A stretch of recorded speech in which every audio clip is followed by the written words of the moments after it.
political commentator Andy Williams and the broadcaster Clare Muldoon. Good morning. Should we go north of the border, Clare? Why don't we? To a certain former First Minister. Yeah, so this has been covered a lot, quite rightly too, because of the Scottish COVID inquiry. Now, I think the sub-editors have missed a trick here in the headlines because, of course, this should be the backdrop over the past 48 hours of the old Leslie Gore score. It's my party and I'll cry if I want to. And she of did course, cry. we had, you know, the former First Minister crying crocodile tears. In fact, Alistair Jack said, goodness me, she could cry out of one eye if she had to. She's that duplicitous. And let's look at the facts. That's fair, because her downfall has been... It must be pretty soul-destroying for her. Yes, but that's what it is. She's fallen on her sword, Anne.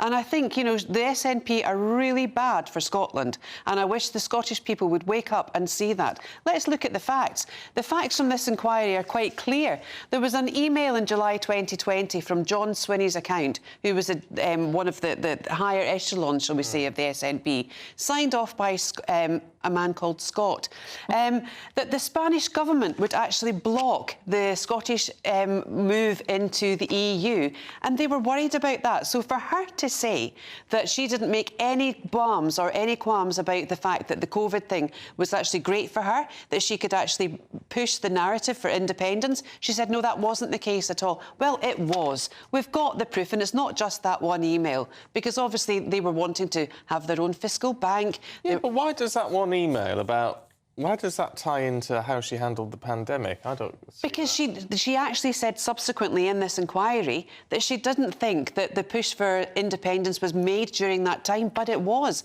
It was always on the back burner because they were always trying to be disingenuous between Westminster, because a devolved government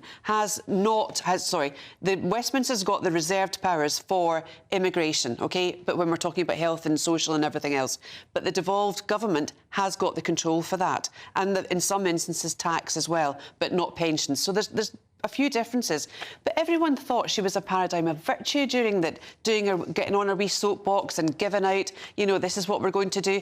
And the minute, I'm sorry, but the minute she started to say sawing 2 inches off classroom doors, that was it for me. The woman didn't know what she was doing. Then we've got Jean Freeman, who went down to Westminster, spoke with the then Health Secretary, Matt Hancock, in front of Alistair Jack, the then Scottish Secretary, and not once did Jean Freeman mention the fact that they had an outbreak of COVID at the Nike conference in a hotel in Edinburgh.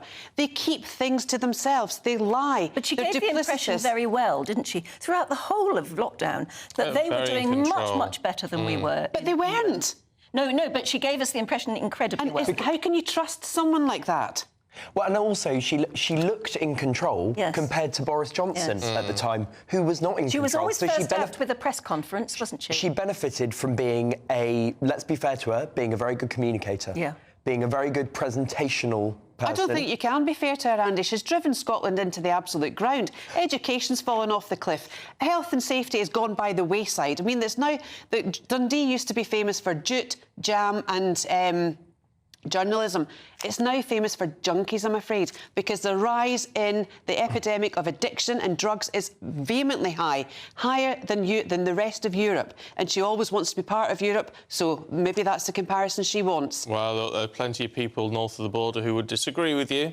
We shall see if they still will after the general election. Yeah. Can I just ask you, very briefly, what's the 2 inches off the bottom of school doors? Yes, ventilation. So they wasted money sawing classroom doors. I do not remember that. No, I don't remember that one.